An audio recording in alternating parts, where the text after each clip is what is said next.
A është paga gjithçka në një punë? Për shumë njerëz mendojnë se po, paga është një arsye shumë e madhe për të vazhduar atë punë. Por një studim i fundit hedh dritë mbi diçka të re. Diçka më thellë shikon ky studim se paga nuk është gjithçka në një ambient pune, nuk na bën të lumtur vetëm paraja, por mjedisi, kolegët, kontributi, të ndjerit mirë emocionalisht, edhe qëllimi që kemi vendosur vetes.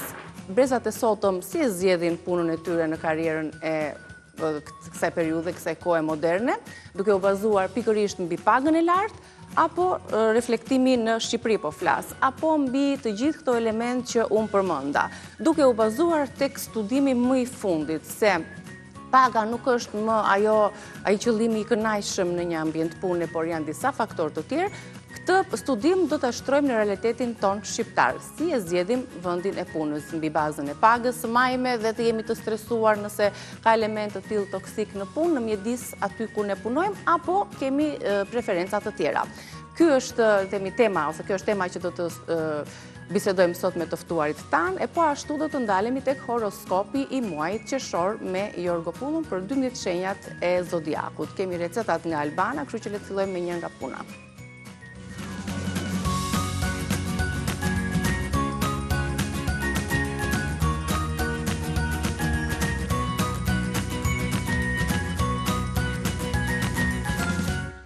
Mirë se të gjeta këtu në kuzhinë, në këndin e preferuar të anvisave për të gatuar, shijuar dhe për të ndjerë aromat e mira të gatimit. Le ta prezantojmë recetën tonë të parë. Një byrek ose byreçka të shtrira me dorë. Me dorë, do të thënë që s'kemi për të përdorur. S'kemi nevojë fare për oklai, pec ose hollues të petëve. Unë kam zënë brumin, sheqer krip, dihet te brumi ku ka sheqeri është kripa. Kam vendosur maja, pra ato që nuk do vendosin maja, le të shtojnë uthull më shumë edhe vaj më pak, dhe i lënë të zhytura në vaj. Normalisht kërkon 5-10 diku në 60 minuta që të aktivizohet majaja kur është e thatë, dhe kur është e njomë do më pak. Por normalisht nuk do ta zëbrum dhe prandaj kam vendosur me maja të thatë. Këtu kam një vezë që më ka tepruar, që kam njanuar, me të vertën e vezës që unë do të lyej si për byreçkat. Për mësa hedhur këtë pjesë, unë do të shtoj koperin, sikurse dhe qepët e njoma, pra i ekzekutoj dhe i them dhe përbërësit. Pakës fare krip, shumë pak, sepse kam djathin.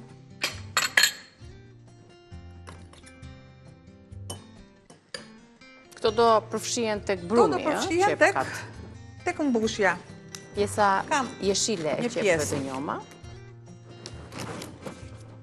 Djathi, që është djath nape. Djath nape të cilin mund ta përgatisim edhe në shtëpi. Kemi cilë një metodë, nëse kërkoni tek YouTube i Rezes, si të përgatisni djathin, si të përgatisni kosin e trash, si pritet me thik. Që kemi përgatitur tjetër? Gjizën? Të gjitha, na kanë kilur gjalpi. Gjalpi dhe djathi ka shkavall, po. Mund t'i sjellni në kushtet e shtëpisë, gjithmonë duke mbajtur atë ajkën e qumshtit që zjeni në mënyrë të vazhdueshme dhe më pas ai procesi i lehtë. Këtu shtoj piperin, pse do dhe shihen. Edhe jam në rregull. Largoj dorezën. Brumin e ke zënë si zakonisht? Ke shtuar ndonjë element tjetër të ri? Po pra, është majaja. Majaja një, tjetër? Në miell shova sheqer dhe maja. Sheqer krip. Ku është në brumra gjithmonë, ku sheqeri është kripa. Krip më shumë, sheqer më pak. Dhe kur bëjmë të ëmblat, ndodh kripa që është më e pak. Kam vendosur maja. Nëse ju nuk keni maja, do vendosni uthull më shumë dhe vaj më pak. Tek majaja, kur është majaja e thatë, kërkon 60 minuta, 50-60 minuta kërkon diku aty, sepse është aktivizimi më i mëvonshëm. Dhe kur majaja është e butë, normalisht që kërkon pak minuta, diku te 7-8 minuta kërkon dhe aktivizohet. Unë nuk do ta bëj bukë dhe prandaj e kam vendosur me maja të thatë. I zhvendos. Të hapim tani kulaçkat, të cilat janë zhytur në vaj. Pa tjetër, me një membran, që pjesa e sipërme mos të thahet.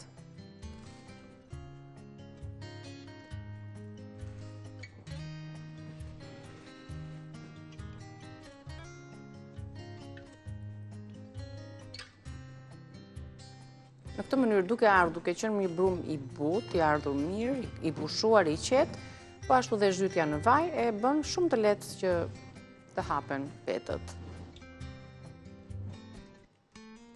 Ne kemi 8 kulaçka për një tepsi familjare të sobës.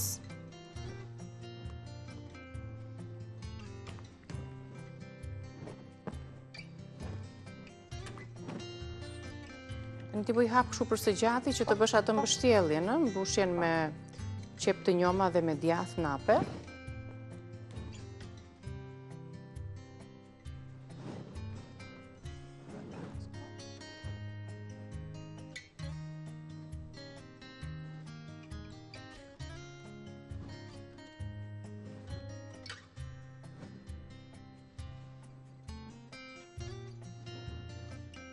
Atëherë, pa afroj dhe tepsin, që t'i vendosë njëra pas tjetrës. Do që ndrojnë.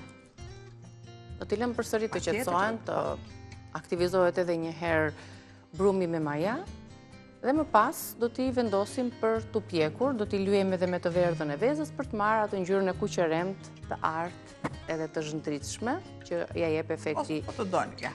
Bëjni të verdhës. Si të doni ju, nuk është problemi që. Jep të formë. Për ata që nuk e duan ato aromën e pjekjes së të verdhës së vezës, pak uthull kemi treguar më përpara, tek e verdha e vezës dhe eliminohet dhe aroma e saj. Bëjmë një përsëritje, një përmbledhje tani. Albana po vazhdon me byreçkën e tretë, të mbushur me qep të njoma dhe me djath, ndërsa unë do t'ju ndihmoj për t'i bërë një përmbledhje recetës tonë. Çfarë po gatuajmë? Byrek i shtrirë me dorë. 500 gram miell për bazën e brumit, një lugë gjelle maja e thatë, një lugë çaj sheqer, një lugë çaj krip dhe ujë të vakët, një gotë e gjysmë, 250 apo 300 ml ujë, 3 lugë gjelle vaj, djath i bardh ose djath pice, çfarë djathi ju përdorni në shtëpinë tuaj, 100 gram gjallë pishkrir ose vaj, një e verdhë veze për lyerjen e sipërme siç e shpjegova dhe fara susami sipas dëshirës. I jep një aromë shumë të mirë kur ato piqen, plus që ashtojnë edhe vlerat, plus që ndihmojnë edhe në tretjen më të mirë të byreçkave. Mos u shqetësoni dhe nëse hapet brumi. Se normalisht që kërkon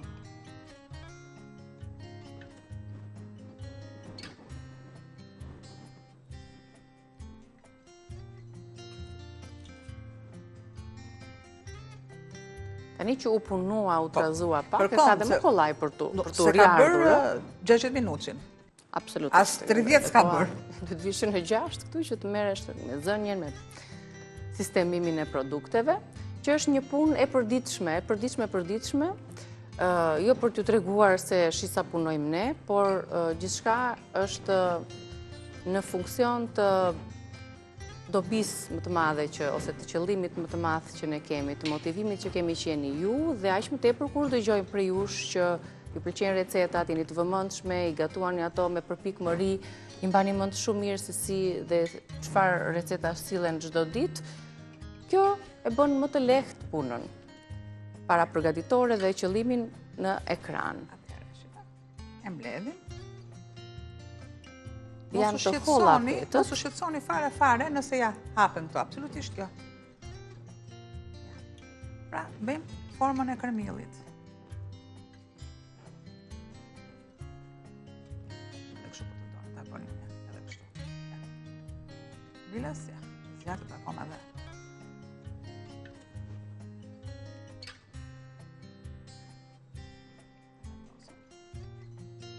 Ndërkohë me vezë do t'i luajmë pak më vonë apo direkt tani se të mbarojmë?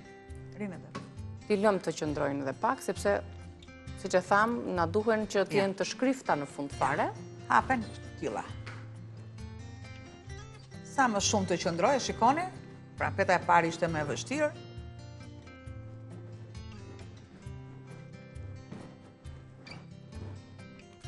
Jo hapja për shembull kështu, është shumë komode, se nuk përdorim edhe shumë miell në vazhdim kur duam të hapim edhe petet e mëdha. E ruajmë normalisht sepse nuk është vaj që... Do gatuajmë me atë, ajo është thjesht si një shtrac që vendosëm kulaçkat dhe riciklohet, ripërdoret, sepse nuk ka kaluar fare në proces termik. Edhe vaj që kalon proces termik kur ne skuqim speca, patate apo diçka tjetër, e ripërdorim për herë të dytë. Po të duam, ne bëjmë edhe kështu. Kjo sikur e shtrëngon më mirë mbushjen. Si të dëshironi ju, prandaj dhe unë jap dy variantet. Ja dhe e fundit. E kam xhan. E hap në një, sikur e punon, jep më tepër butësi petës, brumit, kur e punon dhe hap me dorë. Ja, mbaron. Me gjithë kjo mas.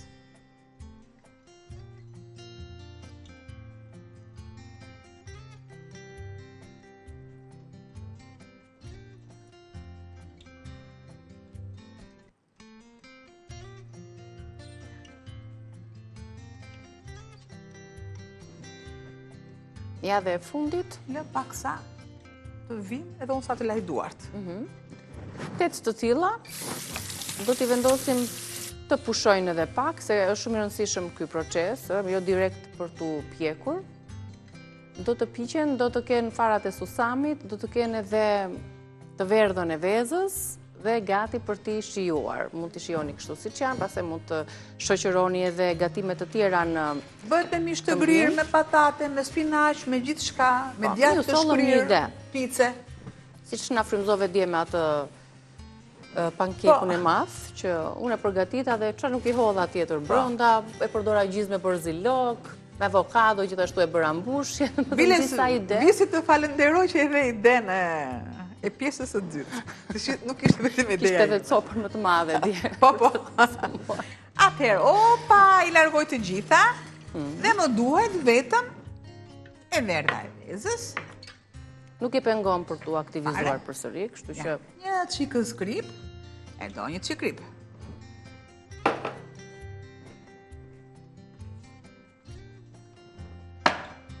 Në furçën e kemi aty dhe i lyejmë. Kur ne shohim në fukura buke ato bukët, kulaçët apo byrekët në atë ngjyrën e kuqeremt të zhndritshme. Po, është e verdha, kurse tek buka e lepurushit është e bardha. Që e pa të shkëlqimin. Po. Ja, ku?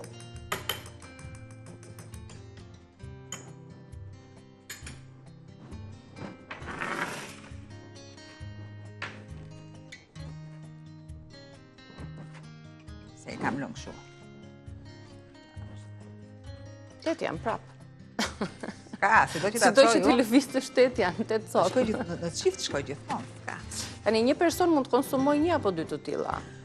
2 se janë të vogla. Unë e kam hak 3 këtu. Atë person thash. Shiko çfarë ngjyre jep, shiko. Dhe kur ndalemi te veza, e dini shumë mirë. Vezët kanë të ngjyrën e flakt të kuqeremt, që tregon për cilësinë e saj, se është veza ovital, që vjen nga kullotat e pulave në natyrë, dhe një pul që ushqet në natyrë sigurisht që prodhon një vezë më të shëndetshme, të pasur me vitamina, me proteina, omega 3, gjithashtu shumë e shijshme dhe kur e përdorni pastaj dallohet cilësia e saj që nga lëvozhga, që nga konsistenca e të verdhës, se sa e fortë është ajo, e cila nuk është përbëhet direkt kur ti e çan. Vin këto paketimet familjare, shumë të mira që Ovital ka menduar për vezët e kuqe 15 copë, siç është ky paketim i madh, paketimi po aq i madh me 15 vezë të bardha sipas nevojave dhe antarëve që u keni në familje, mirë është që të përdoret patjetër se është e shëndetshme. Ka proteina dhe vitamis me një vezë Ovital. Kjo është lyrja që i bëm tani të gjitha byreçkave. Po i lëm edhe pak, sepse kemi atë shkëputjen tonë të mesazhit promocional dhe Shtoj susamin sipër.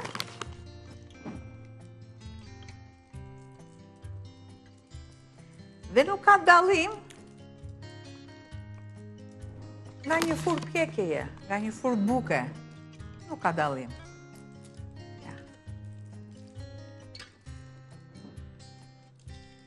Susami gjatë pjekjes do të japi atë aromën e duhur. I lëm, nuk i vendosim direkt, nuk i vendosim direkt. I lëm sërish që të aktivizohet majaja. Po. Burim fibrash, proteinash bimore, shumë të rëndësishme për shëndetin, për të ndërtuar muskuj dhe trup të fortë, një përmbledhje e 2 prej përbërësve kryesor që kanë farat e susamit, kanë hekur gjithashtu, mund ta përdori në mënyrë të përditshme duke integruar në gatime ose duke konsumuar ashtu siç është. Mua m'pëlqen ta konsumoj kështu me lugë, siç janë farat. Dhe aty ku e konsumoj me lugë, ne vendosim furrën në sa? Unë e ka vendosur në 220 gradë, edhe ne aq do ta vendosim. Aq do ta lë dhe do ta lë dhe në kohën e po lëre të qëndroj dhe pak kemi mesazhin e prostatol kompleks dhe rikthehemi për të vazhduar me recetën e dytë. Rikthehemi, me të rikthyer nuk do humbasim më tepër kohë, po do t'i vendosim këto byreçkat për t'u pjekur në furrën tonë të parangrohur. Kundër e shpjeguam, mbase në kushtet tuaja të shtëpisë, mund ta vendosni të qëndroj edhe më tepër për t'u aktivizuar më mirë brumi, uran çik si tremër, do shikojmë pastaj, nuk dikon tek pjekja. Dhe do të kalojmë tani tek receta e dytë.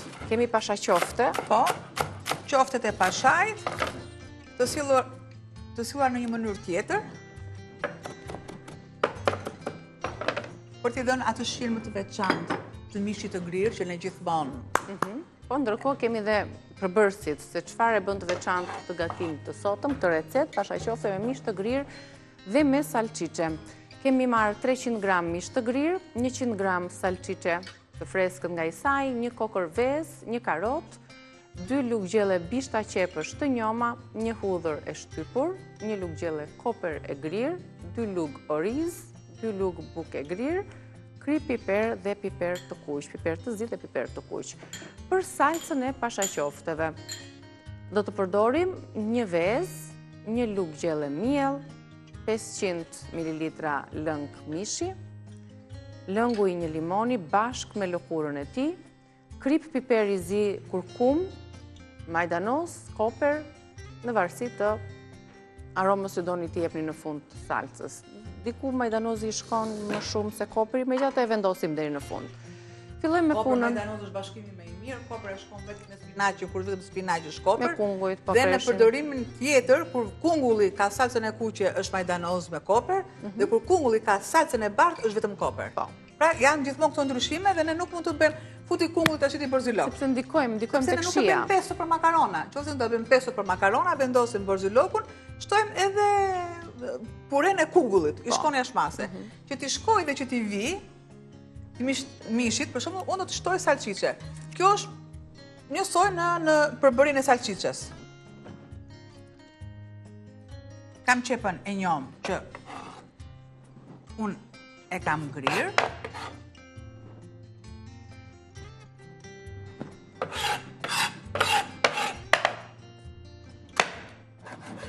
Kam dikute 100 gram. Dale. Ta grim te grirësja e qepës, që ta bëjmë si mish i grirë. Jep atë shijen e veçantë. Në të kundërt, merrni mishin e pulës. Po sa të merrni mishin e pulës, sa ta grimconi, sa ta keni frikë. Jo salmonela, jo ande, jo këtej, unë ju jap të i den më të shpejt dhe është recetë. Dhe është si recetë.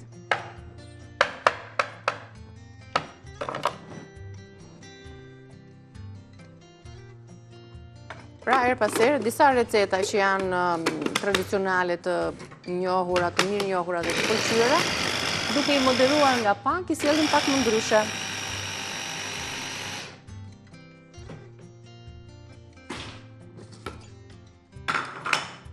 Ja. Marr.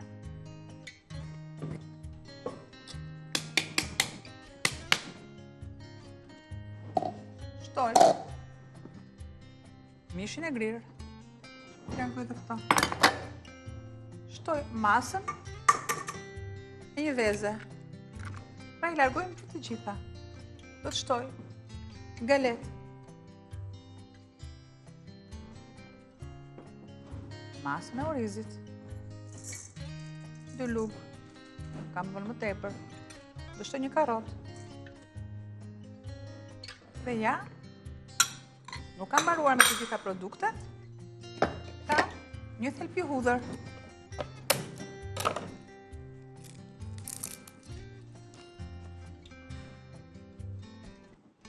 Unë mora këtë madhen, po.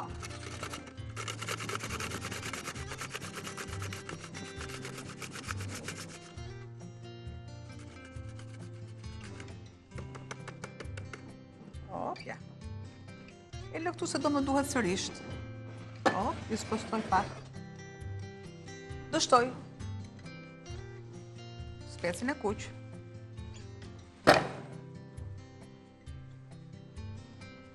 Kripën që kam vendosur 2 herë. Dhe zë brumin. Do të punohet tani me dorë brumi. Mirë. Që të bëjmë ato qoftet. Si çdo brum me bazë mishin apo me bazë miellin, duen punohen mirë që përbërësit të lëshojnë dhe të marrin aromat dhe gjithë potencialin e tyre, por edhe të lidhet mirë masa. E pa që nuk ka qep.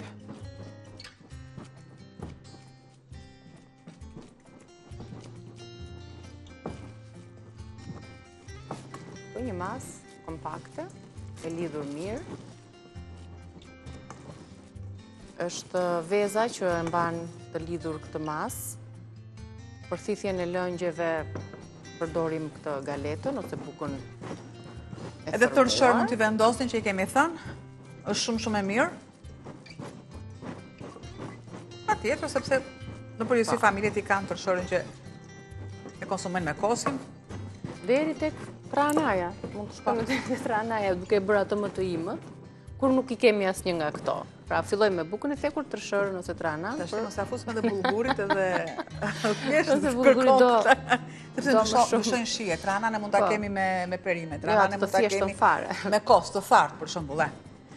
Por ja, ku kemi këtë masë, e durës është që të qëndroj pak, unë sa të laj duart edhe do t'i zë direkt qofte. Do t'i zëm përsëri duke i lënë të qëndrojnë pak dhe ne ç'a bëjmë? Shkëputemi për reklama, këtë hapësirën e shkurtër ja dedikojmë lëmë që të pushojë edhe brumi, që ta bëjmë siç duhet recetën. Kështu që pas reklamave ju presim t'i bëjmë gati qoftet.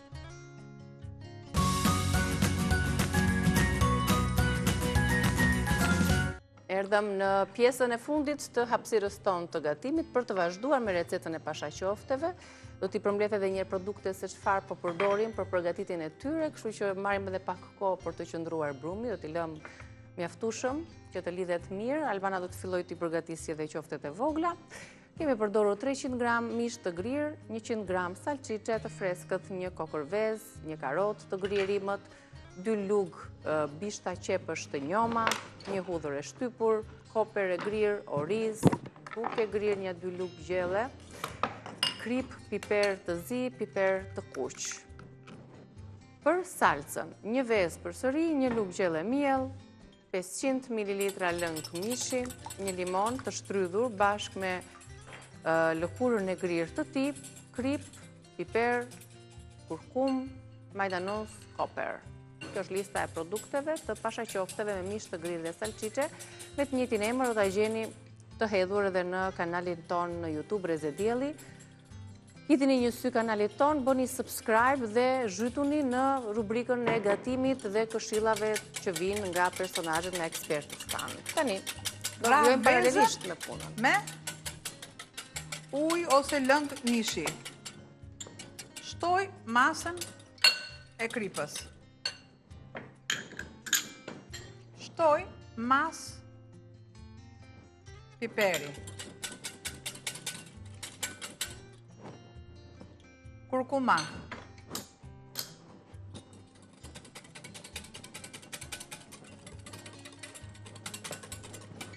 mas ujë lëng mishi. Qumësht.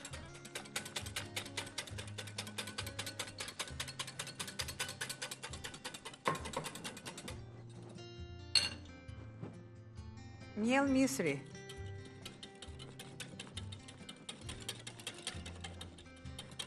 E rrahim derisa të mos kokrizohet.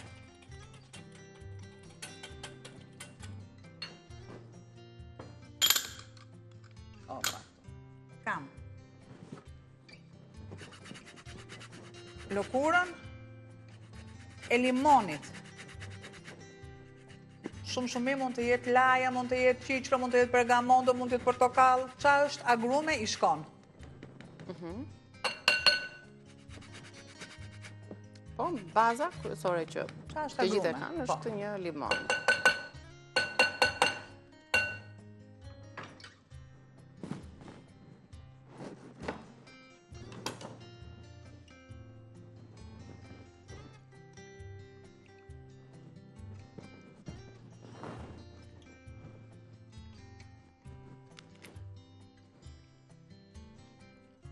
Pra edhe lëkurën edhe limonin ja shtuam tek salsa.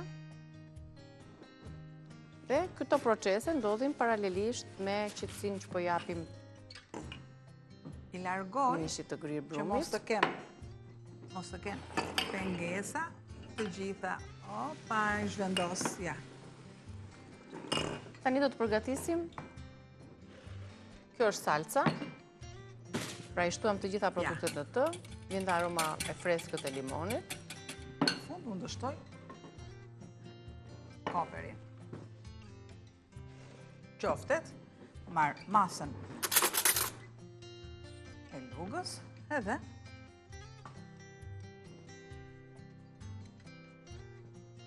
nga një gjysmë luge, praporësisht,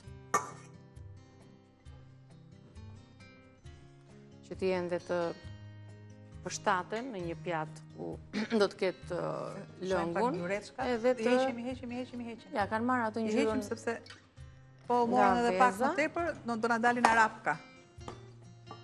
Ju e patë që ishin shumë të holla, nuk ishte shumë brumë në tokë, kështu që edhe pjekja është në pak minuta, po e lë këtu. Dhe do t'i vendos më pas në një dras në base, që të kullojnë. Janë të mbushura me djath dhe me bishta qepësh. Një brumi ardhur, janë të buta, të shkrifta, edhe shumë të shishme, me susam të spërkatura dhe me të lyra me të verdhën e vezës, si gatuam në pjesën e parë për ambisat që nuk e ndojshën, kemi ndojnë dras të lirë, pas ta e vendosi. Tëftohen, sepse hiqen shumë kollaj, pa kanë dalë, se magnifik.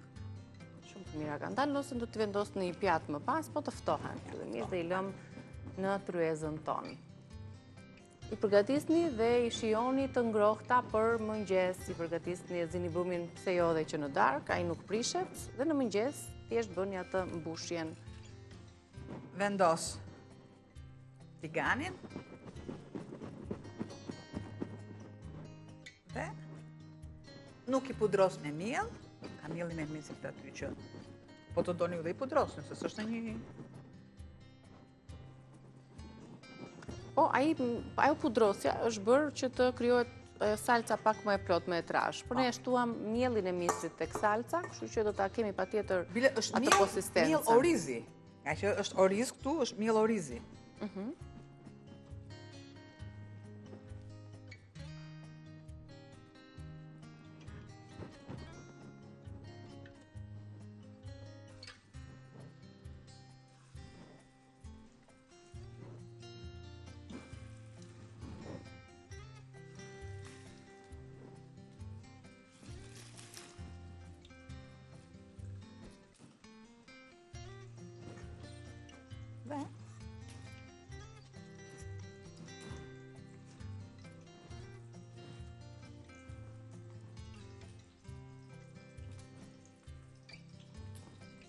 Bëjmë një të plot, një tenxhere të madhe të plot për gjithë familjen, sepse 3-4 të tilla do t'jenë në pjatë proporcion, kështu që llogarisim edhe masën e brumit. Normalisht gramatura është e pakët, gjë që Pak mish të grirë, pak nga salçicet, sallamet pisaj, japin dhe aromë dhe e lidhin atë brumin më mirë, i përzjejmë gjithmonë kur bëjmë këto qofte, gjithmonë përzjejmë disa lloje mishi. 2 lloje mish tash nëse është mish deri, kërkon patjetër të jetë me mishin e viçit. Nëse është pula, kërkon me mishin e qingjit. Pra janë 2 kombinime që duhet gjithmonë të ndiqen. Përse? Sepse mishi i qingjit ka yndyrë dhe shkon te mishi i pulës, dhe mishi i derit te mishin e viçit.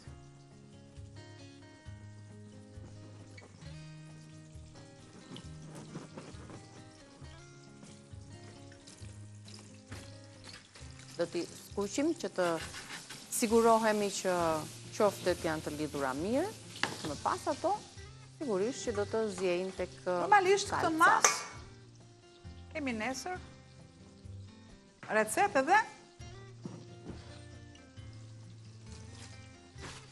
ato sa të marrin një faqe të lehtë apo jo. Pra, në mbani mend, dje më ka tepruar një mas e mishit të grirë që unë thash është nga salcicet e isajt, mbani mend kam dhe këtë pjesën e sotme. Dhe del një kim me vezë, çfarë të them? Po është nesër, është për një racion tamam, është për një vakt, jo për një racion, sepse racioni më i pakët është 2. Ja.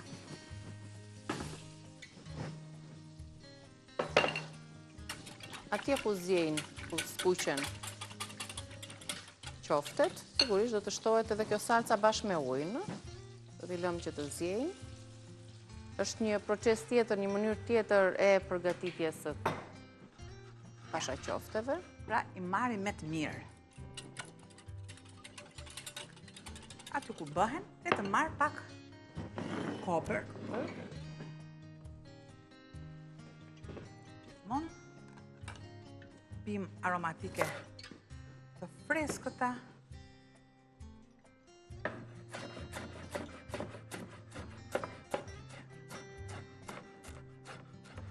Gjithmonë, po vendosem përballë thikës që nuk prisin gishta.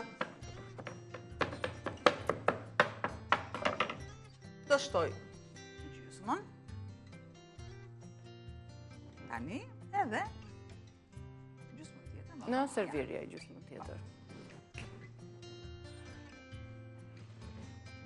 Atër marrë një dras. Ta, mendosim tani se këto filluan dhe të tohen. Një sa të shkrifta janë. Unë ta hapim do njërën që ta tregojmë. Të buta, të shkrifta. Dhe vazhdojnë të djegin. Po ato vazhdojnë se sa u hoqën. Për kë e më urate? Për këto? Ti vendos këto aty? Apo se more për këtë? Okej. Kujdes se duar tona tani janë mësuar që kanë fituar imunitet.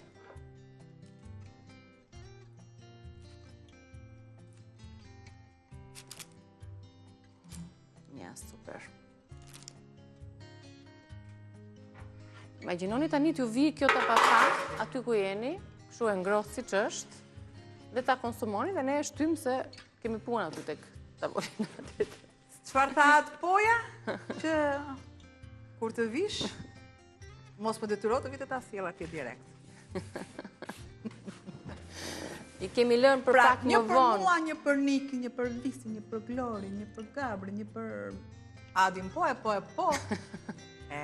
Kemi dhe të shporë tjerë. Këto të t'i mbaj matër, këto. Jo pas ka vënë dhe emër, unë të paktën. Po. Jo e thyeva ti, me në thyeva e kam gati, lash të ftohet. I shtojmë edhe salcën. Faktikisht du të zje pak sepse është orizi, nëse unë do të ashtoj direkt tani këtë. Na po du të lëmë të zjem pak qoftet, se kanë ato orizin brënda të pazirë. Shkojnë të receta tjetër, unë, se nuk është... Po, i lëmë njanë, i lëmë në qetësinë e tyre që të zjejnë gradualisht, nuk ka rrezik që ato të ndahen, është brumi i lidhur mirë, i fort, solid, dhe ne tani do të kalojmë tek receta e tretë.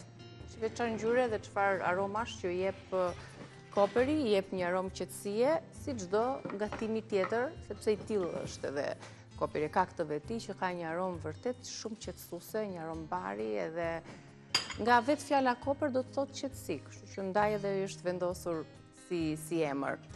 Do të kalojmë tek receta e tretë dhe e fundit për sot, i shohim pak produktet dhe për çfarë bëhet fjalë. Çfarë do të gatuajmë tani?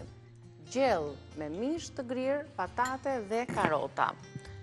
kemi 300 gram mish të grirë, një qep, 2 apo 3 patate në kubik, 2 karota, gjithashtu të grira të prera, 2 domate, ose 3 lug salc, 3-4 lug vaj, 1 lug gjelle speci kuq pluhur, krip, piper i zi dhe majdanoz i freskët. Nisim të gatuajmë recetën gjithmonë me qepën, që është ky proces i domosdoshëm i duhur të përdoret në çdo gjellë për të lidhur gjellën. Shtoj mishin e grirë.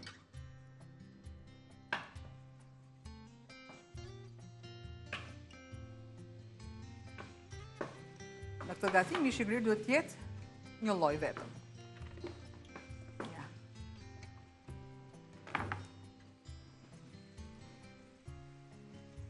Pak krip, pak ujë dhe e lë të bëhet.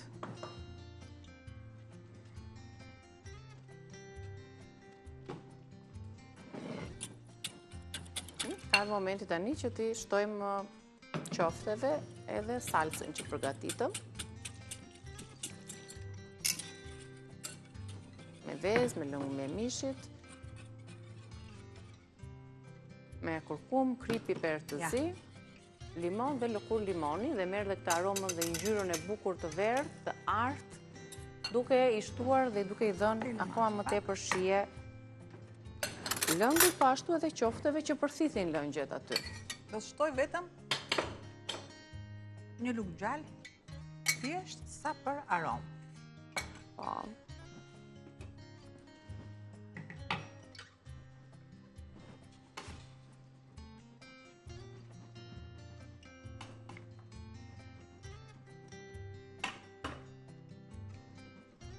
Derisa mishi ndryshon ngjyrë dhe kokëzohet. Ja. Shtoj qepën bashkë me karotat.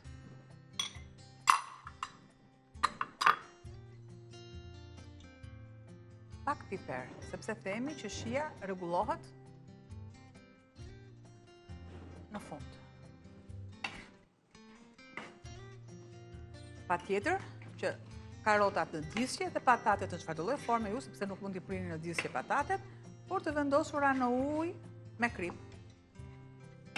Kam veçuar, kam larguar ujin nga patatet. Do të shtoj salcën bashkë me piperin e kuq.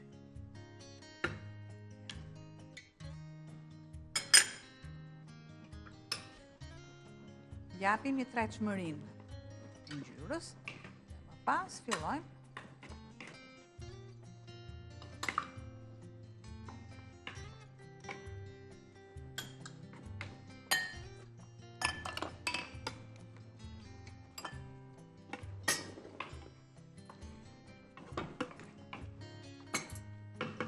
do të shtoj patatet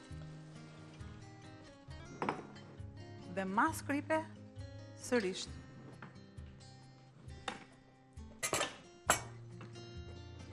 Shtoj masën e ujit, Niki të lutem, më bësh pak, ose jo fare, mos më lodh hiç fare, ja.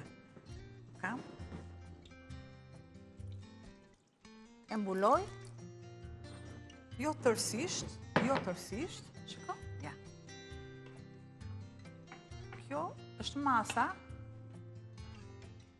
që shtojmë ujë derisa jo të mbulohet tërësisht, por të jetë në një nivel, po, bashkë me perimet. Shtoj piper.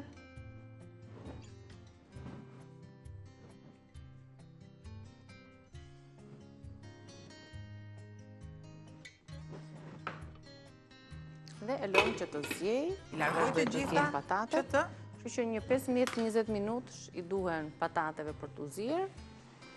Ne do të shërbejmë tani pashaqoftet, i vendosim në një pjatë, duke qenë se jemi dhe drejt fundit. Përgatiteni këtë recetë, fillimisht i ka urdisni, ndryshe nga receta asaj recete që kemi mëshuar vazhdimisht të traditës.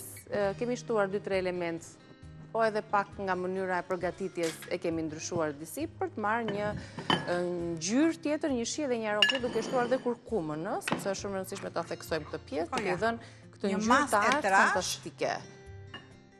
Pra, i gjitha duket të masa kremoze, duket shumë delikate, e tillë duhet të jetë deri në fund, nuk duhet ta lini shumë që të ziejë, që të largohen lëngjet. Pra, as më e trash, as më e hollë. Është i puna as e vogël, as e madhe? Është kjo masa e duhur. Dhe ju keni një truk të tillë që e kemi mësuar nga Albana, duke zhytur lugën te kjo salca. Luga duhet të jetë e veshur mirë në një shtresë të plot kremoze për të kuptuar se është gati salca apo supa kremoze kur ju e përgatisni. Pasha qofte, mira duken, interesante dhe si ngjyrë, edhe të tërheq për ta provuar, për ta shijuar. Më tutje kemi edhe byreçkat. Sa kohë kemi? Po diku 1 minutë. Çfarë kishe, ndonjë këshill të në 1 minutë? Po, ja. Në 1 minutë jam sfida e fundit. Sfida, shpejt. Është sfida. Ja, duhet ta mbyllim, Jo, ja, ku e kam. Shife. Çfarë të bësh? 1 sekondë, është shumë shpejt. Si mund të bëni kumbulla turshi në 1 minutë? Ja. Kumbulla të shajine, jeshile, të tharta. Të gjithë të masën këtu. Urdhëro. Po ta dije se kisha... Po jam e se mbarova. Urdhëro, si që kam të gjitha. Okej. Shtoj kripën e trash. Opa, me shpejtësi. Do të shtoj. Hudrat. S'ka gjashtu. Me lëvosh, pa lëvosh, s'ka problem, sepse dhe në gatim ne përdorim lëvoshgën. Sepse nuk do konsumohen. Do të shtoj. Urthullën tonë, ponti. Pra, kumbulla turshi, ju ka shkuar ndonjëherë në mendje që këto kumbullat që i përdorim edhe për gatim, po edhe i konsumojmë kështu siç janë, që mund të përgatiten edhe turshi, marr ujë të nxehtë? Të gjithë mas, po. Dhe ne, përveç se kemi përgatitur, për t'ja rikthyer edhe një herë, do t'jetë ujë? Po. Okej. Derisa të mbulohet masa e tyre, do t'i vendosni kapakun, lëkurat, limonin si që është të prerë në feta, dhe lëni derisa të provoni që ato janë bërë turshi. Kjo është receta e kumbullave shahine turshi. I gjeni pastaj, do t'a postojmë edhe në YouTube për t'a rikthyer edhe një herë recetën. Të lumshin duart, shihemi pas pak. Faleminderit.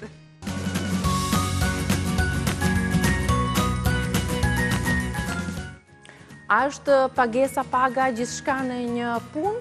Shumë njerëz mendojnë që po, por një studim i fundit i kryer në Estoni me 60.000 njerëz tregon diçka ndryshe, diçka më të thellë, që nuk është vetëm paga, kënaqësia më e madhe në një punë, por shumë faktorë të tjerë.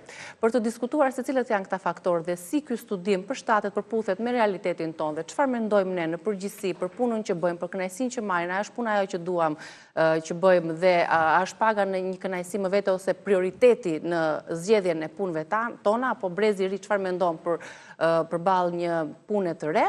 Do t'i diskutojmë të gjitha këto me Adi Pojana. Mirë se erdhe, Adi. Mirëmëngjes, Niki, faleminderit për ftesën. Do të kesh ide interesante për këtë temë. Patjetër, sepse është një temë që ne diskutojmë për ditë, rastisht koincidoj edhe me studimin në Estoni, kështu që kam përshtypjen që do gjejmë sa pikat përbashkëta midis Estonisë dhe Shqipërisë. Sepse jemi shumë larg me perceptimin që ata kanë, mendimin që japin, por realiteti shqiptar ndoshta na ofron një tjetër panoramë. Bona Majkli, psikologe, mirë se erdhe. Faleminderit shumë për ftesën. Presim dhe Elian Tanini në Rrugës, ndërkohë sa bëhemi gati dhe për të diskutuar, se ka dhe trafik, ka dhe njerëz që kanë angazhime të tjera. Do të ndjekim fillimisht dhe ta prezantojmë për publikun studimin të kryer dhe një, siç e thash, në Estoni dhe më pas e parafrojmë me realitetin shqiptar. Një studim i ri realizuar me mbi 59.000 punonjës në Estoni ka zbuluar se kënaqësitë në jetë edhe në punë nuk lidhen drejt për drejt me pagën apo prestigjet. Në krye të listës së profesionistëve më të kënaqur janë ata fetar, punëtorët e vetpunësuar dhe llamarinistët, Po ashtu, psikologët, profesionistët e shëndetit dhe masazhatorët janë ndër më të kënaqurit me jetën që bëjnë. Në krahun tjetër, postierët, kamarierët, rojët e sigurisë, kasapët dhe instruktorët e makinave rezultojnë të jenë ndër më pak të kënaqurit. Studimi tregon se edhe pse disa profesione nuk kanë prestigj apo të ardhurat të larta, ato ofrojnë më shumë qetësi dhe përmbushje personale. Ndër profesionet me kënaqësi më të lartë në punë përmenden dentistët, ginekologët, parukierët, si dhe shkrimtarët, zhvilluesit e softwareve dhe profesionistët fetar. Pjesëmarrësit janë pyetur për punën, pagën, personalitetin e tyre dhe sa të kënaqur ndihen me jetën dhe punën. Rezultatet të publikuar në Psy-ARXX Preprints nxjerrin në pas se faktorët kryesorë që ndikojnë në lumturi janë mungesa e stresit dhe ndjenja e përmbushjes, jo domosdoshmërisht të ardhurat apo statusi shoqëror. Prisja që prestigji një pune të kishte lidhje të fortë me kënaqësinë, por gjetëm vetëm një lidhje të lehtë midis tyre, shpjegon Kathleen Annie, një nga autorët e studimit. Ajo shtoi se punët me prestigj të ulët mund të jenë shumë të kënaqshme, ndërsa ato me prestigj të lartë shpesh lidhen me shumë stres. Dhe për 6 minuta ka ardhur Eliani në studio. Mirë se erdhe, Elian. Mirë se erdha. Kështu vjen Adi në punë, Eliani, gjithmonë me vonesë. Unë them që të bëhet një studim i ri për këto vonesat në punë, kështu që edhe për ata që flenë në punë, se duhet me mori çik veten se unë çik zërin se janë fansat edhe më shqetësojnë sigurisht ato. Ule zërin sepse kemi një temë që të pëlqen shumë dhe besoj e ke ndjekur researchin, e ke lexuar edhe dje. Jo, kjo nuk është thënë që më pëlqen shumë, por varet nga për të reflektuar pak për ato që bëjmë personalisht, si e gjen veten. Ta nisim bashk. Shiko, filloi me një. Si është paga në krahasim me kënaqësinë që merr? Paga në report prioriteti është Adi apo fillon është prioritet paga për ty në problemi, ta nisim me studimin. Kur diskutova edhe me Glorin dhe e lexova studimin, dhe tani që e kishim insert, mu duk vetja sikur isha tek ato 59.000 personat estones që ishin pyetur dhe e gjeja veten tek ato persona që dhjeva për një përgjigje. Pra, e gjeja vetë apo të doje të ishe si ata? Unë jam si ata, se mendoj si ata, ose nuk du të mendoj që ne gjithmonë kopjojmë tjera se si të mendojmë. Njeriu ka mendimet e veta, megjithatë unë jam me parimin që më pak punë, po dhe më pak lek. Ti jem paralelisht të dyja. Të dyja. Ti jem në ekuilibër, domethënë. Se duhet kuptojmë diçka që nëse ti ke një target në jetë për sasinë e parave që do në muaj, po ti push shqiptarët nuk kanë shifrën nëse i pyet sa lek do. Apo jo? Sa më shumë aq më mirë, po këtu është gjithë ekuilibri që njeriu e gjen me veten për të pasur një jetë shëndetshme. Se tani ke dy gjëra në jetë për të bërë. O të mendosh për shëndetin e kuletës, ose për shëndetin fizik dhe mendor. Kam përshtypjen që ky është një temë që ka të bëjë edhe me çik me moshën, se e par nga mosha që un kam, patjetër që kam jep më tepër rëndësi pjesës fizike, mentale. Kënaqësisë, ambientit, kolegëve, marrëdhënieve me ta. Kështu që jam brenda studimit, faleminderit studimit. Studimi për ty mund të jetë dhe në realitetin ton, për punojnë këtu, duke u nisur nga vetja. Bona, ti vetë, duke u nisur nga puna që ke bërë, që bën, sa e rëndësishme është paga në raport me prioritetet e tjera që ti ke në punë? Në fakt, për mua, kënaqësia në jetë nuk gjendet vetëm kur ke shumë para, si që tha dhe Adin për para, por gjithashtu është shumë e rëndësishme për të kuptuar pse unë po e bëja të punë. Dhe ka disa faktorë, për shembull është faktori përmbushjes, sa e përmbushur ndihem. E dyta është faktori i vlerësimit, kur unë kam njerëz rreth rrotull meje që i vlerësojnë dhe më vlerësojnë, pra skuadra e punës. Diçka tjetër është edhe balanca, dhe kjo më pëlqen shumë. Në fakt të rinjtë e sotshëm, të rinjtë në përgjithësi, gjithmonë targeti i tyre është që të gjejnë një punë me shumë lek. Edhe normalisht është shumë normale që ta mendojnë këtë gjë, por me kalimin e kohës, siç e tham edhe më përpara, vlerat dhe prioritetet ndryshojnë, sepse sa më shumë ne rritemi në rritjen tonë personale, pra kur ne kuptojmë se kush jemi, identitetin që ne kemi, pasionet që ne kemi, dhuntit, talentet, vjen një moment që ti fillon dhe krijon disa prioritetet të tjera në bazë të eksperiencës edhe në bazë të pyetjes. Pra ne duhet të bëjmë pyetje vetes, pse unë po e bëj këtë punë? Cila është arsyeja pse unë po e bëj këtë punë? Dhe nëse pseja ka një përgjigje që takohet, përputhet me vlerat, atëherë normalisht ti mund të zgjedhësh edhe një punë që s'ka shumë lek, por që ty të përmbush. Normalisht, siç e thatë edhe ju, Niki, unë për shembull drejtoj një organizat që nuk ka të bëj fare me punën time me lek. Është një organizat humanitare për 15 viteve dhe unë e bëj me shumë dëshirë, sepse kur shikoj ndryshim në jetën e nënave, le të themi, me fëmijë të vegjël, mua kjo më jep një motivim akoma dhe më shumë. Është ajo mbushja që ne nuk flasim shpesh. Ne mund të flasim për përfitimet materiale, ekonomike, financiare, por për ushqimin e shpirtit dhe për mbushjen e shpirtit nuk flasim. Gjithsesi, kjo nuk është e mjaftueshme për një grua si ty, familjare, me fëmijë, për të punësuar ose për të drejtuar një organizat në të cilën ti punon vullnetarisht. Pra e ke zgjidhur si punë të dytë, si pasion, paralelisht me një punë që ti mund të paguash, apo jo? Patjetër. Dhe kjo normalisht nuk është e thënë që njerëzit të mund të drejtojnë diçka të madhe dhe ta bëjnë falës, absolutisht. Por mund të jetë edhe diçka, pra një pasion i tyre që mund të bëjnë, mund të zë kohën e tyre 1 orë ose 2 orë në ditë, thjesht për të përmbushur, siç e thamë përpara, atë satisfaksionin, kënaqësinë që ndjen të vlerësuar. Tani do ta nxjerrim pak debatin. Tani jo nëse do të ofronin një punë me një pagë 2 fish. Po më ka pagu. Nuk je duke aty, ëh. Unë mendoj që një punë që do të ofrohesh me pagën 2 fish, por ajo është një punë stresuese, e lodhshme, të merr shumë kohë. Do ta pranoje apo jo? Varet nga mosha. Nëse do isha mosha që nga faktor. Nëse do isha shumë i ri do bëja edhe 3 punë. Dhe do lodhesha në maksimum për të patur disa resurse në të ardhmen, dhe është e kuptueshme, edhe nëse merr pak para, do ta kesh një lloj eksperiencë pune, me cilën ti do të çosh rrogën më sipër kur të shkosh në një vend tjetër. Se mua më çatrafillosin pak të rinjt, kështu që janë 20 vjeçar dhe duan të marrin 1000 euro kur nuk i takon të marrin 1000 euro, ndërkohë duhet të paguhen për 500 euro.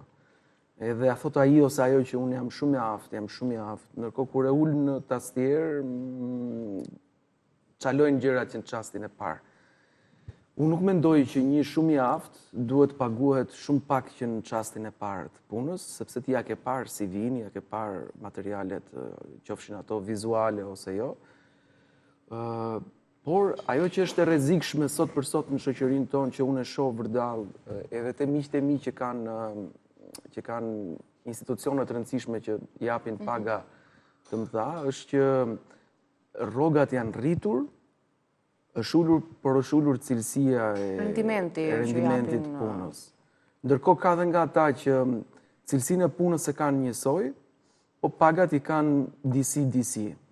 Dhe pastaj kjo kamuflohet me rezultatet të së shkuara të kompanisë, e cila e mban ritmin e saj me 3-4 vite të performancës së shkuar, e cila nuk ka ardhur në kohë ende, pra ka frytet e para 10 ose 15 viteve. Dhe më thëmë punon, ka rezultate të mira nga koha e saj e shkuar. Por, ne kemi qenë këtu dhe kemi folur me zotin Nikol Gega, që ti e më banë mëndë shumë. Po, pa tjetër. Edhe mua më bien këto gjërat e punës, nuk e di pse. Ka një lloj qasje dembelizmi kudo. Si të rriturit, si edhe të adoleshentët që e fillojnë një punë për herë të parë. Edhe nuk arrin ta kuptojnë. Po ndoshta nuk arrin dot të gjejnë atë pikën ose kënaqësinë, pritshmëritë, varet se ndonjëherë zgjedhin degat për të studiuar. Ne duam të gjejmë gjithmonë punën tonë më të mirë, që në fillim. Po nuk është kështu. Nuk pranojmë të punojmë diçka tjetër, që spritet me profesionin që kemi. Zhgaravitu disa kohë në jetë, pastaj do të gjesh punën më të mirë. E para unë Glori është atje. Glori. Bën çështje për punë parash, domethënë. A do syze? Jo, këto janë syze që shohin kështu për te, nuk. Domethënë dhe pagën e shohin ndryshe ato syze. Ja pra ku vjen ditë. Ideja është pra që ti vesh një target vlerës monetare që ti don në jetë, sepse edhe kjo vlera monetare, si sa edhe Glori është atje, po. Po, si sa dhe Bona është këtu. Bona. Si shto dhe Eliani, pra që ka të bëj me aftësinë që kesh, do të bësh që llogari me veten, pra se kush je, ti nuk je zëvend si Mira Muratit, pra që ti ke bërë... Studimi nuk është se kishte në target grup të rinj, kryesisht. Kishin profesione të ndryshme. Profesioni, profesioni nxjerr para të vet, ai profesioni që është profesioni i lirë, i nxjerr para të vet. Pra ai ka në dorë edhe kontrollin e ditës, zgjimin, fjetjen, nuk ka një eprorci për kokës. Ne po flasim për këtë punë që kemi një eprorci për kokës. Kështu që flasim pak për këtë pjesën, sepse aty shkon gjithë logjika tek lumturia, pra sa të lumtur jemi ne me pagën tona. Unë di që ka njerëz këtë vend, siç mund të jem edhe unë, që lumturia më e madhe, se lumturia është shumë abstrakte për ta thënë, sepse nuk ka një definicion përfundimtar, është aq me mjafton mos e presim nga të tjerët, ta gjejmë te vetja. Ta gjejmë te vetja. Tani ka njerëz për shembull që thonë ja një variant i lumturisë, që thonë që jam shumë i lumtur aty që unë e mbyll muajin pa borxhe. Po. Jam më se i lumtur. Shumë mirë është në kohën tonë, unë kam ca borxhe, po unë kam ca borxhe për shembull, që mendoj. Ca te mami, ca dikur I kisha ca te gjyshja, I lava ato. Ja 4.000 euro për shembull. Një tjetër mendon për shembull kur eprori apo pronari një punë ku I punon I jep 100.000 lekë një ditë në vit, I jep 100.000 lekë shpërblim. Dhe ai lumturohet, por është një lumturi që zgjat sa 100.000 lekë. Një minutë. Pra gjithë kjo është formula e jetës, çelësit e unë që të gjesh me veten tënde një ekuilibër që të kesh një lumturi që zgjat. Sado, për shembull e kam gjetur me variantin sport për shembull. Unë jam dashnor I natyrës, kështu që kam një biçikletë që po rrënohet ditës, sepse po e konsumoj në mënyrë të frikshme. Edhe ku janë kodrat e Tiranës, aty jam dhe unë. Gjen kështu ato kënaqësim, po kjo s'ka lidhje me punën apo jo? Nuk ka lidhje me punën, kjo nuk ka lidhje me punën, por kjo është ekuilibri që ne duhet gjejmë, sepse tani pagën dhe një herë ne mund ta kërkojmë edhe 10.000 euro, por problemi është atë që thotë Eliani, sa jeti I afër ta kërkoj 10.000 euro. Tani këto që them unë, ndoshta thotë dhe paneli, nuk janë shumë deklarata kapitaliste, sepse shqiptarët nuk dini gjë. Kanë hyrë në një shtëpi të re që quhet kapitalizëm dhe fillojnë dhe mendojnë se në 100 vjetër shumë I egër se sa. Patjetër, unë për veten time kur takoj njerëz në rrugë, tingulli më I bukur I fjalës që mund shkëmbej me atë Elian është ku ishe në punë. Sa më pëlqej kjo fjala punë. Është fantastike si fjalë. Tingull më. Kur I pyet njerëzit si kalon punë, puna mirë?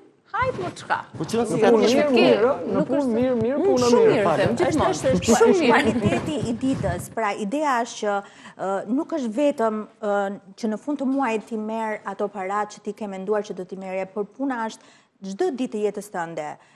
Me kolegët e tu, se mos harrojmë sepse një punë mund të jetë 8 orë, mund të jetë 10 orë, dhe ti je rrethuar nga njerëzit që punojnë me ty, je 8 orë bashku. Nëse një ambient është një ambient toksik në punë, dhe ti nuk ndihesh I vlerësuar, nuk ndihesh I afirmuar, normalisht që ti do ta bësh atë punë për ato para, por ti gjithmonë do kesh të ndjesinë që kur të tjerë të pyesin si shkon puna, ti do të thosh Sa e pashëndetshme është kjo pjesë? Po në fakt kjo është e pashëndetshme. Gjë tjetër që doja të fokusohesha është fakti që për shembull le të marrim familje, të marrim një çift që ka fëmijë, që ndoshta bashorti punon shumë dhe merr shumë para, ka makina luksoze. Po nuk është një familje prezent. Po nuk është prezent. Dhe po të shikosh niveli I stresit, niveli I divorcit, niveli I disa gjërave të shëndetit mendor, është shumë I ullët për shkak sepse nuk takojnë pikërisht është kjo. Ne njerëzit jemi të krijuar për të qenë në komunitet së bashku, jemi krijuar për të qenë të parë, të dëgjuar, të vlerësuar.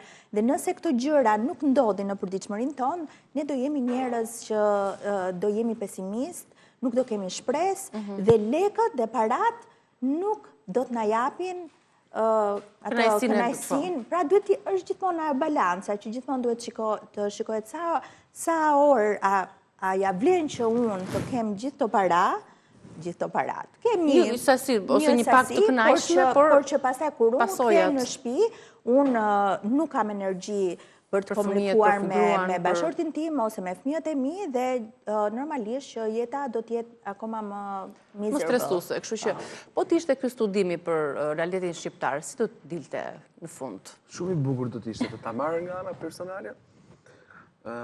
Punën e parë time ne kam pasur shumë të mirë me një rrog që I tha shefes Tino, jo, amon, të keq, nuk e dua këtë rrogën, nuk e pranoj dot. Se nuk isha I aftë për atë pagë. Po jo, tha, unë të vlerësoj për gjërat që ke. Puna tjetër ka qenë me një shef psikopat, i cili nuk fliste me regjizorin, me gazetarët, filloj të mos fliste me regjizorin, gazetarët, prezantuesin e emisionit, në fund e mbylli me kameramanin. Imagjino çfarë niveli i frikshëm mendor. Çfarë ambienti toksik krijon tek stafi. Në një piramidë me zotrin dhe po të filloj të flas pak më shumë, ai do e gjej se kush është. Pastaj puna tjetër ka qenë pasigurime, e tmerrshme. Pasigurime. Do të thënë, po pagesa që kishte te ky ambienti, pra përveç ambientit toksik. Pagesa te ky ambienti ishte shumë i mirë. Ishte shumë i mirë. Pra je në këtë realitetin që merr një pagë të mirë, po detyrohesh të rish për shkak të pagës, pavarësisht se kushtet s'kan. Bëra një lëvizje brenda institucionit, u rrit paga. Pastaj e hëngra veten time me dhëmb 2 vjet, sepse desha të rria brenda logos së televizionit, po nuk desha të rria në atë punë dhe mezi e bëja dhe shkatroja veten time për ta mbajtur për me mos dal nga tregu i televizionit. Ndërkohë ndrova ambient, shkova në një emision tjetër, brenda institucionit, dhe kishte një frym shumë të bukur, solidariteti, pune, nervi. Paga si ishte? Ndryshoi prap paga, u bë më vlerësuese për situatën, pra brenda të njëjtit institucion, në 2-3 emisione të ndryshme, lëvizte paga. Kjo ishte shumë e pëlqyeshme. Me gjithë bipolaritetin kartezian që na karakterizon në raste të caktuara mediatike. Pastaj shkova në një punë që nuk më paguanin sigurimet, po paga ishte pak. Pra kishte edhe pak, edhe s'u paguanin sigurimet. Aty bipolariteti i njerëzve të medias ishte ekstrem shumë keq, megjithse kishin cilësi shumë të mirë pune. Pastaj shkova te një pronar mediash që kur ika nga ai i lash edhe Zotin edhe Amerikën. Doti që Amerika e zuri e para, veproi më shpejt se Zoti. Më hoqi. Çfarë rrugtimi ka patur? E mbylli kot emisionin, s'kishte asnjë arsye për ta mbyllur. Kishte probleme me vetbesimin, e të tjera, e të tjera. Pastaj shkova në një vend tjetër ku është një logo shumë e madhe, e cila është shumë e hapërdar, ka shenjë të mirë komunikimi në grup, po kishte probleme me pagën dhe me sigurimet. Kështu që nuk mund ta pranoja në këtë stad jetës që kisha arritur, me familje dhe me një fëmijë, ta merrja pagën e muajit, çfarë jemi ne, qershor, po zem qershor, ta merrja pagën e muajit qershor, në qershor të merrja pagën e muajit dhjetor. Me vonesa, siç janë problemet të mediave. Jo, po është e frikshme. Nuk mund të jetë më kështu. Familjare dhe për nuk mund të jetë, nuk duhet të jetë. E njohim mirë ambientin mediatik. Kështu që e di shumë mirë. Jo, mund ta marrësh qershorin ti, domethënë në qershor të marrësh dhjetorin dhe ti nuk mund paguan as siguri. Ta marrësh njështë. Ta marrësh, ku diun, kur ti teket. Pastaj vetëm ambienti mediatik me këto problematika. Jo, po flas në përgjithësi. Pastaj erdha këtu dhe jam shumë i kënaqur dhe shumë i lumtur. Dhe imagjinoj që vjen këtu dhe të bëjnë dhe kafe ngati. Mokador. E ke mokadorin aty, mund ta marrësh. Faleminderit. Kjo është rëndësishme. Prandaj u pëlqej ky emision, se jemi shumë spontan. A di do kafe? Jo, nuk do kafe, po me këtë reklam që bëri Eliani, do kemi një diskutim pas emisionit. Kafja ime është e juaja, nëse e ndonesh. Presin tjetër. Ladies first. Ja pra, këtë desha të shikoj gentilecën tënde. Ladies first. Ajo do thotë që nuk e dua, kështu që e marr unë prapë.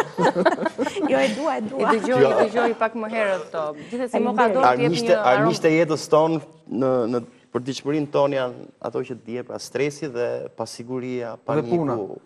Patjetër, po puna pra duhet ka. Prandaj shumë njerëz detyrohen që të qëndrojnë në ato mjedis pune. Janë këta njerëz që na shkaktojnë panik, pra pasigurinë punë. Ato që thotë Eliani, unë kam një histori tjetër, e kam më të shëndetshme, po. Jepi.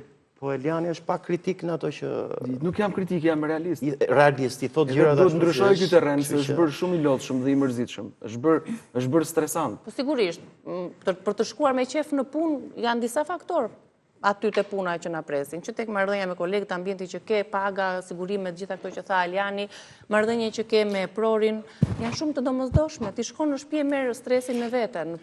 Pavarësisht thua, sa herë kam njerëz, kam dëgjuar shumë njerëz që thonë që o ta lë fare këtë punë se kam shumë stres, shumë ngarkesë, shumë mjedis toksik, po çfarë ti bëja se pagë, se më duhet të paguaj ato faturat në fund të muajit. Nuk e rregullojmë dot këtë punë. Tani unë do të catisja pak është pikërisht tek mentaliteti dhe është shumë e rëndësishme që në shoqërinë tonë shqiptare të theksohet pak rritja personale, pra që njerëzit të ndihmohen në vetvlerësimin që kanë për veten e tyre, sepse ne normalisht domethënë ka shumë familje që kur rrisin fëmijët e tyre nuk din të komunikojnë vlerësimin për fëmijët e tyre dhe këta fëmijë rriten, bëjnë të rritur dhe pastaj ndodh që në ambientet e punës janë pikërisht këta njerëz që e bëjnë ambientin toksik. Unë e kam vënë në Shtetet Bashkuara, normalisht se tani jeta ime kështu është Shqipëri-Amerikë, po kam parë dhe këtë e bëj ne kemi në shoqërinë shqiptare kemi shumë ndryshime pozitive, por normalisht po të marrim dhe shembuj të tjerë të kulturave të ndryshme, mua seriozisht më pëlqen jashtë mase, por atje i theksohet shumë studentët të rinjt, theksohet shumë pjesa që përpara se ti të zgjedhësh shkollën për të pasur atë punë, të caktuar që ty do t'japi satisfaksion në jetën tënde, ti duhet të njohësh veten, ti duhet të kuptosh se kush janë, çfarë të bën ty unik, çfarë bën talentin tënd unik, çfarë bën dhuntin tënde unike, çfarë potenciali ke që ti e ke potencialin pikën tënde më të fortë. Shpeshherë ne këtu nuk flitet kush është potenciali i Bonës ose i Nikit, ne nuk flasim për këtë gjë dhe thjesht na del një punë përpara dhe kemi nevojë për moment dhe me atë vazhdojmë dhe pastaj jemi njerëz të palumtur.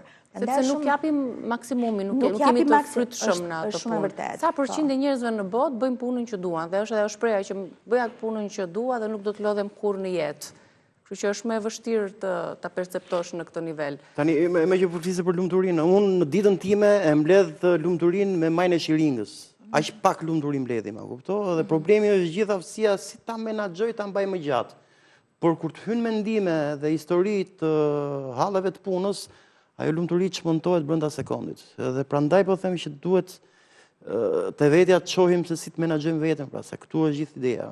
Po diskutoja që parë për urrëtitjen, na kemi ne jemi një shoqëri që urrejmë, patjetër që urrejmë shumë. Problemi është çelësi i urrëtitjes është që ai dita menaxhoj urrëtitjen, pra që mos veprojmë me urrëtitje. Sepse kemi urrëtitje, kemi për padrejtësitë. Nuk e di është brenda temës, por le ta diskutojmë se jemi në media se një studim të fundit që kam lexuar pikërisht për urrëtitjen dhe në raport me shëndetin dhe organet tona, njerëzit që kanë mlef dhe kanë urrëtitje, thjesht dëmtojnë mëlçinë e tyre, kështu që kjo lidhet drejt për së drejtin. E dëgjoj këtë shpesh dhe duket sikur ne jemi kështu se nuk do e kam besdiktë kur dalim studio dhe shitemi si shenjtor. Jo se jemi edhe ne njerëz gjallë. Kështu që kemi më urrëtitje dhe mlef e kemi, nuk është. Aq më tepër që urrëtitja dhe mlefi nuk është objekt që e keti në shpirt, dhe ti e heq me dorë sa herë duash.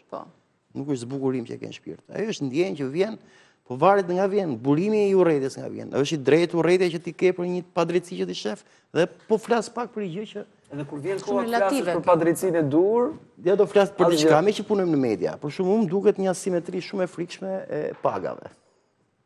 Apo vazhdo. Për shkak kur ti ta themi, se është ndonjë. Për shumë, ti ke moderator programet që paktën kemi dëgjuar nën rrogos dhe mbi rrogos që thonë që kanë nga 35.000 euro në muaj pagë. Shumë e padrejtë. Patjetër që janë televizione private, marrëveshja që bëhet në pagë është marrëveshje private, por që mu më duket e padrejtë, prandaj njerëzit janë dhe të palumtur, sepse edhe kjo pabarazia krijon atë urrëtitjen. Njerëzit nuk janë më të motivuar të punojnë. Kështu që puna fillon bëhet ngarkohet, dalim tek studimi. Po ja që janë vende të tjera ato që kanë dhe një mentalitet, kanë një kulturë, dinë të jetojnë me njëri tjetrin, këtu ka shumë kafshëri brenda nesh. Besoj se medisi në të cilin po nuk zbutëm tigrin brenda nesh, nuk kemi vërtet përpara. Se nina po na duket vetja shumë minorancë, Elian, sinqerisht. Tigrin prej letre. Tani, përgjigja e fundit, një pagë që do t'ju ofrohej do ishte shumë e lartë nga ajo që keni, shumë 2-3 fish më e lartë, por një ambient toksik, stresues, do ta zgjidhnit po apo jo? Duket si butallik që po nuk e di. Se di? Se di, nuk do ta merr. Varet sa toksik do bëhesh unë me toksikët e tjerë, sa tap do bëhesh me ata. Po për hir të kësaj pagë që është 3-4 fish. Po ndoshta, Ndoshta mund ta zgjidhje. Do t'i haja me dhëmë gjithë atje. Unë kam pasur shumë mundësira në jetë që mund të kem një pagë shumë të lartë. Ndoshta, falë, Bona. Po vazhdo. Dhe unë nuk kam pranuar. Dhe shumë veta, biles edhe kur doj dëgjojnë këtë intervistë, qeshin njerëzit. Thonë s'ka mundësi. Por pikërisht sepse janë gjërat që mua më bëjnë të ndjem e përmbushur, që kanë vlerë, janë ato që unë them më mirë me pak. Dhe e kënaqur se sa më shumë dhe e stresuar. Adi më falë, varet nga situata e jetës, varet si ke kushtet familjare, varet si shkon të kajo puna lidhen shumë faktor të tjerë. Varet ajo kredia që duhet paguash. Po, Adi do ta pranoje? Po, jo. Nuk përgjesh shkurt fare. Jo, nuk do përgjem shkurt, se s'du. Përgjem shkurt. Ashtu. S'ka ko, për shkurt. Jam dakord.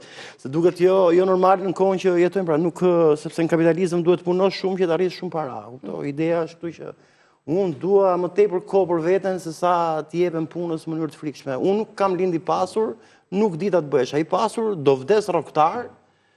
Po me shpirtin plot. Po me shpirtin plot. Unë i kam ato gjërat minimale të jetës time private, kam një shtëpi, kam një makinë, drejt që e mori do doja më tepër. Një bicikletë, se më rrit bicikletë kam. Puno dhe fito ajca. Kaq kemi shnetin më të jesh me shëndetin mirë. Shumë faleminderit.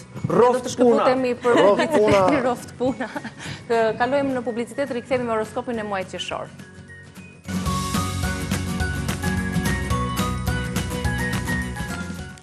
Parashikimi yjeve për muajin qershor do të jetë muaj qershor më i qetë, më sfidues, në cilat fusha duhet të kemi më tepër kujdes në dashuri, në financë, apo çfarë thonë yjet për secilën shenjë, në cilat do jetë më me fat.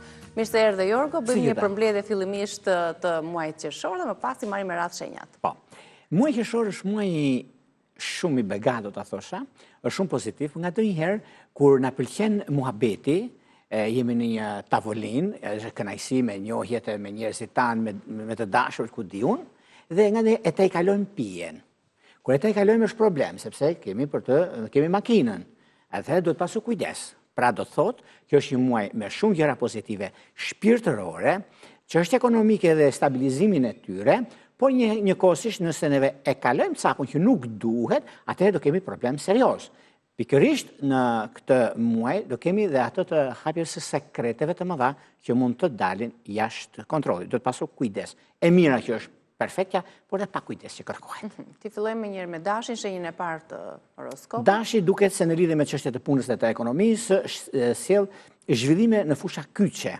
Kjo do të thotë në punë, do të thotë menaxhimin në familje, në karrierë, vlerat personale dhe mençuri dhe pasion. Ka një mundësi të artë në 15-shën e dytë të këtij muaji ku janë gjëra shumë pozitive. Madje është momenti më i mirëmundshëm për të marrë vendime. Sepse nga ky muaj do mvaret vazhdimësia e Dashit, të gjitha shenjave në fakt, për muajin qershor deri në fund të nëntorit. Pra kemi një harë kohor ku kërkohet vëmendje dhe kohë, sepse na jep mundësinë. Gjithsesi gjërat janë pozitive dhe jo problematike. Fushë e dashurisë, edhe pse në lidhje me dashurinë, qershori hap një kapitull të ri të bukur në jetën sentimentale, të palidhurit, sepse kemi me datën 6 qershor afërdita që zhvendosen në shenjën e Demit në një shenjë toke, ku jep ndikimin më të mirë të mundshëm të qenë ndonjëherë. Dhe kjo do të thotë që ka të bëjnë në çështjet për gjëra të papritura ata që janë larg, për shembull, dashuria e papritur. Hënë e re datës 25 qershor në shenjën e Gaforës që na ndihmon për të arritur atje ku neve duam dhe për caktimin e së ardhmes, ku është diçka mjaft pozitive. Kalojmë te Demi. Për sa përket shenjës së Demit, meqense qershori është një muaj i zhvillimeve të rëndësishme në nivel personal dhe komunikimi. Ndikimi që datës 6 qershor të afërditës, sundimtari i shenjës së Demit, pra ka të bëjnë shumë guvernatori i kësaj shenje, ku jep një mundësi shumë të mirë në lidhje me çështje ekonomike financiare, në lidhje me dashurinë, në lidhje me disa problematike që kanë pasur para disa kohëve, ata që kanë pasur janë ndarë ose kanë pasur këto probleme të tilla, është koha e bashkimit, sidomos 15 ditë që parë i këtij muaji jep mundësi dhe rëndësi të veçantë në gjërat e tyre. Në çështje që kanë të bëjnë me anën e punës, një kontratë shumë e rëndësishme që mund të ndodhi pikërisht tani mas datës 13, ku është një kohë shumë e mirë dhe tepër pozitive. Në dashuri, duket se qershori është padyshim një muaj i përcaktues për jetën e dashurisë, sepse Demi me afërditën planetin guvernatorin e tyre në shenjën e tyre ka një mundësi plus dhe ndikimi më i madh që ka të bëjë. Pastaj kemi edhe Jupiterin dhe Mërkurin që kalojnë në shenjën e Gaforës me datën 9 qershor, ku aty bëhet një diçka shumë e madhe dhe një çështje me arzide, një çështje ligjore, mund ta themi kështu, por është një moment shumë i mirë dhe tepër i artë përsa përket këtyre zgjidhjeve. Në lidhje me çështjet e mëdha, dashuria që është më ideale, familje do të thosha unë, është në anën më të mirë të qendrës. Kalojmë te binjakët. Binjakët. Binjakët kanë shumë për të thënë dhe shumë për të marrë, sepse qershori i bën praktik në një tekst të veçantë në financat dhe rivlerësime prioriteteve. Afritet në dem duket se ka diçka shumë të madhe në lidhje me ekonominë, në lidhje me mundësitë e reja që do të kenë dhe për të shëruar marrëdhënie problematike karmike, që është një moment shumë i mirë tani për të rregulluar të gjërat, që mund të merrni një propozim shtëri të ardhurash në lidhje me punën, sepse shëndimtari juaj Mërkuri në Gafore ka perspektiva në financa dhe është mundësia më e mirë e mundshme për gjërat që kanë të bëjnë. Por përdorni më mirë energjinë e Marsit, sepse ka një mundësi shumë mirë për shpejtimin e gjërave në fushën e punës dhe është një moment mjaft pozitiv dhe tepër perfekt. Në dashuri, edhe pse në dashuri kanë pasur disa probleme të vogla, por janë kalimtare dhe jo problematike, vetëm pa kujdes në fushën e dashurisë disa lidhje ose njohje ose shkëmbim unazësh, duhet pas të kujdes dhe vëmendje. Gaforja, qershori për Gaforen si është? Për sa përket Gaforeve, Gaforet duket se kanë mundësi tani, qershori në prania e Jupiterit dhe Mërkurit në shenjën e Gaforës në datën 9 qershor, ku sjell një epokë të re në lidhje me zhvillimet dhe mendimet personale në lidhje me punën, është diçka shumë e madhe që mund të ndodhin, por njohjet e reja në fushën e biznesit ose do kenë një të ardhur të dytë, ku është mundësia më mirë, se është momenti më perfekt në këto gjëra, por duke pasur parasysh disa kontrata që mbyllen tani, është momenti më i mirë i mundshëm për zhvillime të reja që do të kemi tani tutje në fushën e dashurisë. Një vëmendje do të bëjnë të dhjetëçit të tretë të kësaj shenje, sepse Gaforet janë të familjes, janë shumë gjëra që mund të ndikojnë, por duhet pasur kujdes nga disa gjëra që disa fjalë thasha theme, sepse është muaj i sekreteve të mëdha që ndikojnë dhe do të shpërthejnë, do shikojmë këtë javë dhe vazhdimsinë e 15 ditësh parë të muajit është shumë problem, pra do pasur kujdes, nëse kemi kujdes, do jemi shumë të lumtur. Luani. Për luanët, shenja e zjarrit. Qershori është një muaj riorganizimi dhe përgatitje të brendshme në çështjet që kanë bëjnë me punën, kanë bëjnë me ndryshime të mëdha.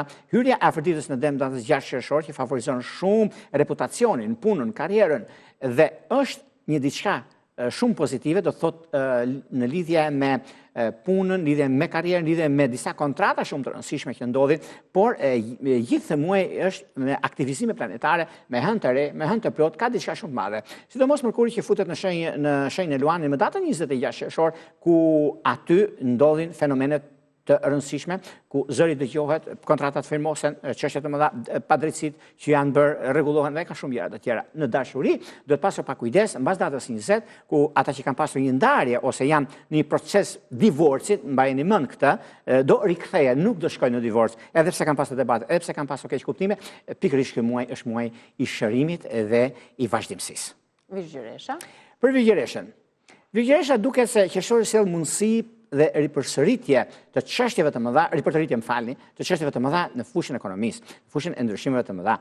Do të kenë kujdes Virgjereshat sepse një diçka e papritur ndodh tek Virgjeresha të dhjetëçit të dytë, do të thotë çështje pune. Nëse juve ose mund t'ju ofrohet diçka e tillë, nëse juve e lini dhe nuk e merrni ose e thoni që është diçka kalimtare, atëherë mund të humbisni shumë. Shikojeni, studiojeni, pra vendosni. Se është një moment shumë i mirë për sa i përket Virgjereshave, por sidomos për të mirë që kanë dy gjëra shumë të mira, për në datën 9 kemi me hyrjen e Jupiterit dhe Mërkurit në Gafore, kemi në datën 25 kemi hënën e re, që sjell zhvillime të mëdha në këto fusha, edhe pse janë pak të vështirë në fushën ekonomike, nuk janë aty ku duhet, po nuk është edhe atje ku thret qameti, po kanë disa gjëra që duhen të ecin përpara. Me një blerje që e kanë shtyr për të bërë një blerje, nuk e kanë bërë akoma, por pikërisht në këtë muaj do dalin parat për të bërë një blerje, dhe është shumë e rëndësishme për dhjetëçin e parë dhe të dytë ku kanë mundësi.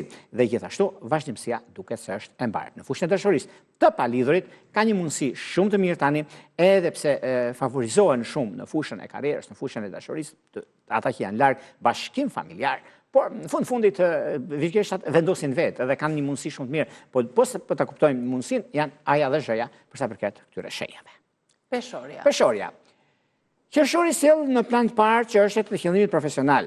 Për sa përket çështjeve që kanë bën disa një burim të dy të ardhurash është momenti më i mirë në sektorin e karrierës, ku është një mundësi shumë e mirë për të ecur përpara se kanë ambicie në fakt, për sa përket juve të shenjës së peshoreve, por megjithëse keni pasur disa probleme në shtatorinë e kaluar dhe vjen një moment tani, pikërisht ka filluar në muajin mars të këtij viti, por dhe ky muaj qershor është muaj i ndryshimit të madh në fushën e karrierës, sepse ndryshimet që kanë bën dhe momentet janë ideale për sa përket zgjidhjeve të problematikave të ndryshme, momentet që ata kanë. Por në fushën e dashurisë, unë do t'ju thosha që për ata që kanë bërë aplikime, ose kanë për bërë aplikime, është aja dhe zhëja. Është momenti më i mirë, më ideali tani e tutje, ku do të kenë mundësinë për të zgjidhur çështjet, për zgjidhur gjërat problematike, çështjet që lidhen me ligjin, është diçka shumë e madhe të pozitive. Akrepi? Akrepët. Qershori ju fton drejt një hapje të rëndësishme ekonomike financiare, dy punë në një kohë mund të ndodhin përsa përket akrepëve. Akrepët kanë borxh, nuk kanë borxh akrepët. Momenti dhe mundësia që janë tani, një ëndër e përjetshme mund të fillojë të bëhet realitet tani, sepse ka të bëjnë shumë lidhje me udhëtimet, lidhje me jashtë, dokumenta me jashtë në shtetet të ndryshme, lëvizje nga një shtet tjetër, edhe dinamika që ka të bëjnë në fushën e karrierës, sepse marshi që futet tek Virgjeshta më datën 17 qershor, ku duke mobilizuar gjithçka ata kanë mundësinë e parave të karrierës së tyre. Kemi një hënë të re që ndikohet shumë në lidhje me takimet e punës, lidhje me vendimet që marrin në datën 25 qershor, ku është një moment shumë i artë për ata.